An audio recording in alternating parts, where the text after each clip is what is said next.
നമസ്തേ. ഇന്നത്തെ ക്ലാസ് ജാനു ശീർഷാസന.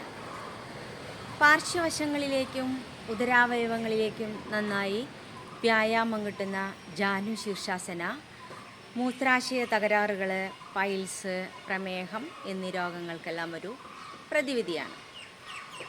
തല നന്നായി കാൽമുട്ടിലേക്ക് വളച്ചു കൊണ്ടുവരുന്നതുകൊണ്ട് തലച്ചോറിലേക്കുള്ള രക്തപ്രവാഹം കൂടുകയും അതുപോലെ പിൻകഴുത്തിന് നല്ല വലിച്ചിലും ബലവും കിട്ടുന്നു. ശ്വാസകോശ അറകൾ സങ്കോചിക്കുകയും വികസിക്കുകയും ചെയ്യുന്നു. മാത്രമല്ല ഇടുപ്പിനെ നല്ല ഒതുക്കമുള്ളതാക്കുന്നു. നട്ടെല്ലിന് നല്ല തഴക്കവും വഴക്കവും ഉണ്ടാകും. ജാനു ശീർഷാസന എങ്ങനെ ചെയ്യാമെന്ന് നോക്കാം. Yes, Janu Shirshasana ready. രണ്ട് കാലുകളും നീട്ടി വയ്ക്കുക. വലതുകാല് നീട്ടി ഇടതുകാല് മടക്കി വലതുകാലിൻ്റെ തുടയിലേക്കായി അടുപ്പിച്ച് വയ്ക്കാം. ശ്വാസം എടുത്തുകൊണ്ട് കൈകൾ രണ്ടും മുകളിലേക്ക് ഉയർത്താം.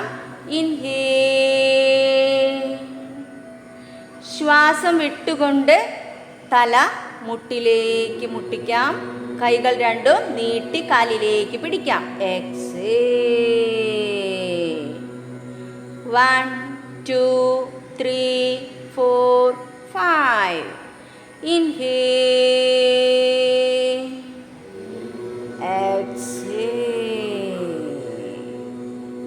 റിലാക്സ്. പൂർവസ്ഥിതിയിലേക്ക് വരാം.